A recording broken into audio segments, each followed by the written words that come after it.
ओम शांति। प्रातः मुरली। ओम शांति। बाप दादा 23/9/2024 के परमात्मा मधुर महाभाग। मीठे बच्चे, अंदर में दिन रात बाबा बाबा चलता रहे तो अपार खुशी रहेगी। बुद्धि में रहेगा बाबा हमें कुबेर का खजाना देने आए हैं।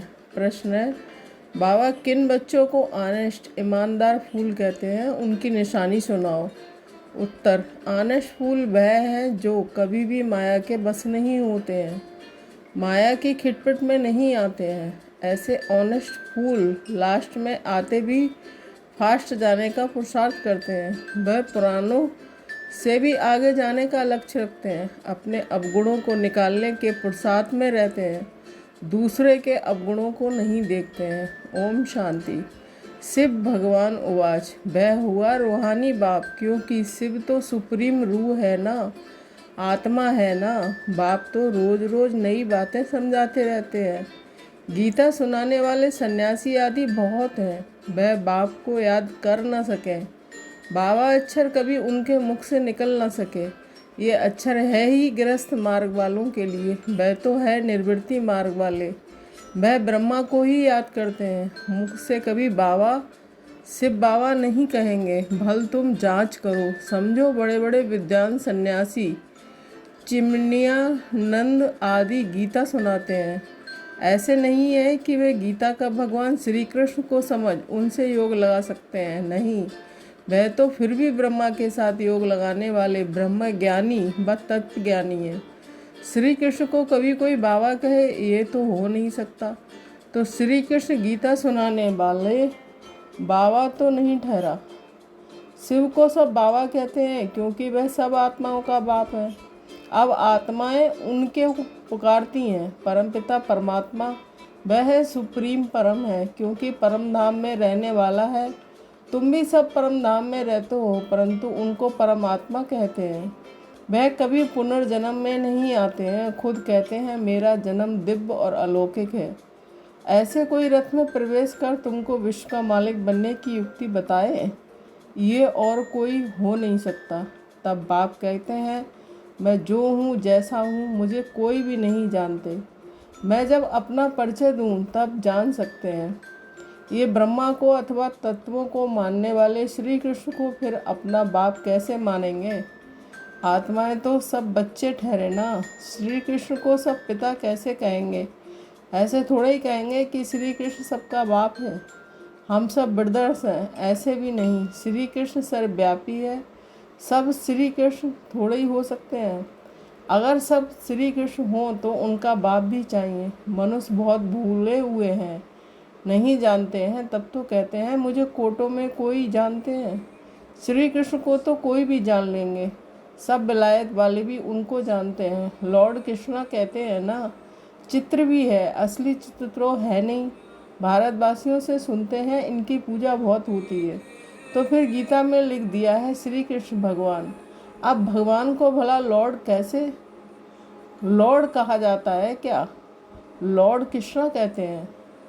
लॉर्ड का टाइटल वास्तव में बड़े आदमी को मिलता है, वह तो सबको देते रहते हैं। इसको कहा जाता है अंधेर नगरी। कोई भी पतित मनुष्य को लॉर्ड कह देते हैं। कहा ये आज के पतित मनुष्य, कहाँ शिव व श्री कृष्ण बाप कहते हैं जो तुमको ज्ञान देता हूँ वह फिर गुम हो जाता है। मैं ही आकर नई दुनिया स्थापन करता हूँ, ज्ञान भी मैं अभी ही देता हूँ। मैं जब ज्ञान दूँ तब ही बच्चे सुने, मेरे बगैर कोई सुना ना सके। जानते ही नहीं है क्या सन्यासी शिव बाबा को याद कर सकते हैं? वह कह भी नहीं सकते हैं कि निराकार गॉड को याद करो। कब सुना है? बहुत पढ़े लिखे मनुष्य भी समझते नहीं हैं। अब बाप समझाते हैं श्री कृष्ण भगवान नहीं, मनुष्य तो उनको ही भगवान कहते रहते हैं। कितना फर्क हो गया है। बाप तो बच्चों को बैठ पढ़ाते हैं, वह बाप टीचर गुरु भी हैं। शिव बाबा सबको बैठ समझाते हैं ना। समझने के कारण त्रिमूर्ति में शिव रखते ही नहीं, ब्रह्मा को रखते हैं, जिसको प्रजापति ब्रह्मा कहते हैं, प्रजा को रचने वाला। परंतु उनको भगवान नहीं कहेंगे, भगवान प्रजा नहीं रचते हैं। भगवान के तो सब आत्माएं बच्चे हैं, फिर कोई द्वारा प्रजा रचते हैं। तुमको किसने अडॉप्ट किया? ब्रह्मा द्वारा बाप ने अडॉप्ट किया। ब्राह्मण जब बनेंगे तभी तो देवता बनेंगे। ये बात तो तुमने कभी सुनी नहीं है। प्रजापिता का भी जरूर पार्ट है, एक्ट चाहिए ना। इतनी प्रजा कहाँ से आएगी? कुक वंशावली भी तो हो ना सके।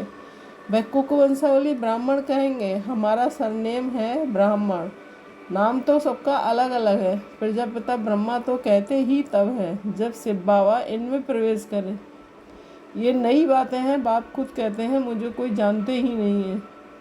सृष्टि चक्र को भी नहीं जानते हैं। तब तो ऋषि मुनि सब नेति नेति कह गए हैं ना परमात्मा को, ना परमात्मा की रचना को जानते हैं। बाप कहते हैं जब मैं आकर अपना परिचय दूँ तभी जाने। इन देवताओं को वहाँ ये पता थोड़ा ही पड़ता है हमने ये राज कैसे पाया, इसमें ज्ञान होता ही नहीं है। पद पा लिया फिर ज्ञान की दरकार नहीं। ज्ञान चाहिए ही सदगति के लिए। ये तो सदगति को पाए हुए हैं। ये बड़े समझने की गुहियाँ बातें हैं। समझदार ही समझें, बाकी तो बूढ़ी बूढ़ी माताएं हैं। इनमें इतनी बुद्धि तो है नहीं। वह भी ड्रामा के प्लान अनुसार हर एक का अपना पार्ट है। ऐसे तो नहीं कहेंगे कि हे इस पर बुद्धि दो। सबको एक जैसी बुद्धि हम दें तो सब नारायण बन जाएंगे। सब एक दो के ऊपर गद्दी पर बैठेंगे क्या? हाँ, एम ऑब्जेक्ट है ये बनने की। सब पुरुषार्थ कर रहे हैं नर से नारायण बनने का। बनेंगे तो पुरुषार्थ अनुसार ना। अगर सब हाथ उठाएं हम कि नारायण बनेंगे तो बाप को अंदर में हंसी आएगी ना। सब एक जैसे बन कैसे सकते? नंबरवार तो होते हैं ना। Narayan the first, second, third. जैसे Edward the first, second, third होते हैं ना। भल एम ऑब्जेक्ट ये है, परंतु को समझ सकते हैं ना। चलन ऐसी है तो क्या पद पाएंगे? पुरुषार्थ तो जरूर करना है। बाबा नंबरवार फूल ले आते हैं, नंबरवार फूल दे भी सकते हैं, परंतु ऐसे करते नहीं, फंक हो जाएंगे। बाबा जानते हैं, देखेंगे कौन सी जास्ती सर्विस कर रहे हैं। ये अच्छा फूल है। पीछे नंबरवार तो होते ही हैं। बहुत पुराने भी बैठे हैं, परंतु उनमें नए नए बड़े अच्छे फूल हैं। कहेंगे ये नंबर 1 ऑनेस्ट फूल है। कोई खिटपिट ईर्ष्या आदि इनमें नहीं है। बहुतों में कुछ ना कुछ खामियां जरूर हैं। संपूर्ण तो कोई को कह नहीं सकते। 16 कला संपूर्ण बनने के लिए बहुत मेहनत चाहिए। अभी कोई संपूर्ण बन ना सके। अभी तो अच्छे अच्छे बच्चों में भी ईर्ष्या बहुत है। खामियां तो है ना। बाप जानते हैं सब किस किस प्रकार का पुरुषार्थ कर रहे हैं। दुनिया वाले क्या जाने। वह तो कुछ समझते नहीं हैं, बहुत थोड़े समझते हैं। गरीब झट समझ जाते हैं। बेहद का बाप आया हुआ है पढ़ाने। इस बाप को याद करने से हमारे पाप कट जाएंगे। हम बाप के पास आए हैं। बाबा से नई दुनिया का वर्षा जरूर मिलेगा। नंबरवार तो होते ही हैं, 100 से लेकर 1 नंबर तक। परंतु बाप को जान लिया, थोड़ा भी सुना तो स्वर्ग में जरूर आएंगे। 21 जन्मों के लिए स्वर्ग में आना कोई कम है क्या? ऐसे तो नहीं है कोई मरता है तो कहेंगे 21 जन्म के लिए स्वर्ग में गया। स्वर्ग है ही कहाँ। कितनी मिसअंडरस्टैंडिंग कर दी है। बड़े बड़े अच्छे लोग भी कहते हैं फलाना स्वर्ग पधारा। स्वर्ग कहते किसको हैं? अर्थ कुछ भी नहीं समझते हैं। ये सिर्फ तुम ही जानते हो तुम भी मनुष्य, परंतु तुम ब्राह्मण बने हो। अपने को ब्राह्मण ही कहलाते हो। तुम ब्राह्मणों का एक बाप दादा है तो सन्यासियों से भी तुम पूछ सकते हो कि ये जो महावाक्य व भगवान उवाच है कि दे सहित दे के सब धर्म छोड़ मामे कम याद करो, क्या ये श्री कृष्ण कहते हैं? मामे कम याद करो। तुम श्री कृष्ण को याद करते हो क्या? कभी नहीं। हाँ कहेंगे, वहाँ ही प्रसिद्ध हो जाए। परंतु बेचारी अबलाएं जाती हैं, वह क्या जाने। वह अपने फॉलोअर्स के आगे क्रोधित हो जाते हैं। दुर्वासा का नाम भी है ना। उनमें अहंकार बहुत रहता है। फॉलोअर्स हैं ढेर।